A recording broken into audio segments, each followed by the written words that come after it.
সিঁদুর পরলে মুখটা একদম পাল্টে যায়। এটা মা কাকিমা সবাইকে বলতে শুনেছি। বিয়ে হওয়ার পর সেটা নিজে বুঝতে পেরেছি।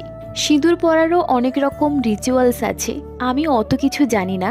শুধু জানি যে চুল বেঁধে সিঁদুর পরতে হয় আর শাখাতে ঠেকিয়ে প্রণাম করতে হয়। এটা মাকে দেখেই শিখেছি। সকালের পুজো সারা হয়ে গেছে, ভাবলাম আমার ছোট্ট ঠাকুর ঘরটা তোমাদের দেখিয়ে দিই। পাশেই শুয়ে আছে আমাদের গোপু সোনা, ওকে একটা বিস্কিট খেতে দিয়েছি। তুলসী মঞ্চে ফুল দেওয়ার সময় একটা দারুণ জিনিস দেখতে পেয়েছি। ঝোপের মধ্যে কয়েকটা কাশফুল হয়ে আছে। কাল পর্যন্ত বৃষ্টি হচ্ছিল, তাই ফুলগুলো একটু নেতিয়ে আছে। পুজো তো চলেই এলো, আর আজকের আকাশটা এত পরিষ্কার, ওই যে দেখো চাঁদ দেখা যাচ্ছে। কয়েকদিন টানা বৃষ্টির পর আকাশের এই ঘন নীল রংটা দেখে মনটা এত ভালো লাগছে। সামনেই পুজো, তাই এখন অনেক কাজ, ঘরদোর ঝাড়পোছ করা, জিনিসপত্র গোছানো। তাই আজ আসি।